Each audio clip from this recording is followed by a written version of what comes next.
a tirar a hegemonia dos clubes do Rio no Nordeste. É verdade. Não é? Eu falo isso até porque eu morei num bairro, na minha infância, meu pai era comerciante, muitos nordestinos de várias regiões do Nordeste do país que torciam para o Santos, e aí eu comecei a perceber isso, que a hegemonia de Flamengo, Botafogo e Vasco e Fluminense um pouco, mas os três primeiros mais, essa hegemonia foi quebrada pelo Santos. Por quê? Passavam jogos do Santos, as rádios de São Paulo começavam a transmitir jogos do Santos, o Santos ganhando tudo, o time com Pelé. É interessante, né? Isso se dava não apenas pelos títulos conquistados, mas pelo estilo de jogar do Santos, que eu acho que é o estilo que todo brasileiro gosta. Futebol descontraído, veloz, com talento, com drible, com ousadia. Isso se repetiu depois, na década de 70, com os meninos da Vila, João Paulo, Juari, Batata, Pita, Ailton Lira. Voltamos a ter isso no início de 2002, com a geração do Diego, Robinho, Elano, Renato, Alex. E agora a gente está repetindo a nossa história e a nossa receita. Mas o grande problema que o torcedor fica com medo é que, no caso do Santos e de todos os outros clubes, é o clube perder esses grandes jogadores rapidamente. Como é que nós vamos trabalhar para que o jogador queira ficar no Brasil como ficava no passado? Há uma tendência natural do dirigente do clube brasileiro de fazer receita com a venda dos talentos que ele descobre e que projeta. E há um imediatismo e uma falta de planejamento recorrentes nessa área. O Brasil é um mero exportador de matéria-prima. Nós entendemos, talvez pelo... De pé de obra, não é nem mão de obra. Talvez pelo fato de termos uma experiência empresarial ao longo desses últimos 40 anos, a gente entende que há um processo de agregação de valor com a permanência do jogador no clube que o revela. O caso do Kaká é emblemático. O Kaká foi vendido por 8 milhões de dólares e 3 anos depois foi transacionado por 80 milhões de euros, gerando uma mais-valia, uma riqueza na Europa e não no Brasil. Nós entendemos que a gente pode alterar o curso dessa história. Então, o que fizemos com as duas estrelas maiores do Santos, o Neymar e o Ganso? Renovamos, no início da nossa gestão, o contrato com eles. Estendemos o período de duração contratual, aumentamos a multa rescisória para uma eventual transação no exterior e reajustamos os seus salários para um nível mais próximo e mais adequado ao talento que eles já vinham demonstrando. Porque o problema não é só o dinheiro, né? O atleta fica pensando em morar fora do país. Como mostrar para esse atleta que é melhor ficar aqui? Conversando, e é o que a gente tem feito.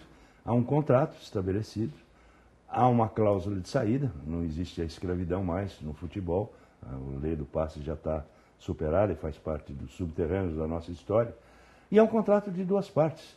E a cláusula de saída é o pagamento da multa rescisória, caso uma das duas se arrependa ou queira mudar aquilo que contrataram. Então, há uma obrigação legal e funcional. Quando o clube se vê tentado a negociar, porque o poder do cifrão fala mais alto em cima das suas contas correntes, há um relaxamento em relação àquilo que foi pactuado. E ao jogador a oportunidade de ganhar muito mais lá fora, o futebol europeu tem condições de pagar salário muito maior, fecha o circuito e a transação é consumada. No Santos nós não temos interesse em vender jogador nenhum, temos interesse em continuá-lo. E temos interesse que ao longo de um determinado período ele complete a sua formação como atleta, como cidadão e como homem, e se prepare para um eventual desafio de jogar lá fora. Isso é um trabalho cotidiano, a gente está atento, estamos terminando agora, nos próximos dias, um programa de desenvolvimento da carreira dos nossos atletas, a ser compartilhado com eles, em que cada uma das ações envolvendo especialmente o marketing estão concatenadas para que eles se transformem em ídolos consolidados. E quando forem, com 23, com 24 anos, já estejam numa posição de ídolo consagrado, talvez eleitos como os melhores jogadores do mundo, e talento para isso eles têm, ganhando certamente muito mais do que ganhariam se fosse agora. Fora o fato de que o menino com 18, 20 anos, enfrentar uma cultura que ele desconhece, uma língua que ele não pratica, e um futebol que é completamente diferente desse praticado no Brasil, gera um anonimato imediato com os quais eles não estão mais acostumados. Nós estamos fornecendo os insumos que ele precisa, tecnicamente formulados, para a formação da sua carreira, como uma contraparte do clube. Temos conversado com as famílias, com os pais, e temos mostrado de que existe absoluta sinceridade no que a gente fala, existe uma convergência de interesse, de certa forma blindando um pouquinho contra o interesse imediatista do eventual intermediário. O intermediário quer ficar rico até segunda-feira. Nós achamos de que as coisas funcionam em ciclo. Se você plantar uma muda de café, somente depois de 3 anos que o pé de café começa a produzir. Não adianta você botar o melhor adubo do mundo e regar com água mineral a cada 15 minutos. Então o negócio é o dirigente, como é o seu caso, pensar mais no clube, né? E não ter medo e não de ter medo de enfrentar de conversar olhos nos olhos, com absoluta sinceridade. O clube não é um ganhador de dinheiro, a finalidade do clube não é lucrativa. Justamente. O Santos quer a sua perpetuidade como em função da paixão da sua torcida.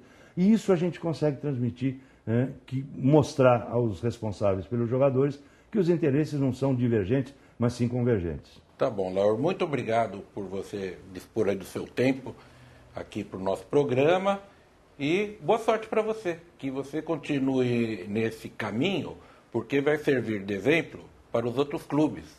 E é isso que nós que gostamos de futebol, que gostamos de esporte, queremos, tá bem? Eu acho que a missão cumprida vai ser uma lição de vida para todos nós e esse é o grande objetivo. Ok. Muito obrigado pela oportunidade. Muito obrigado novamente. A você de casa, obrigado pela audiência e mande seus e-mails para desportivo@iidd.com.br. Muito obrigado. Até o próximo Direito Desportivo em Debate. Tchau.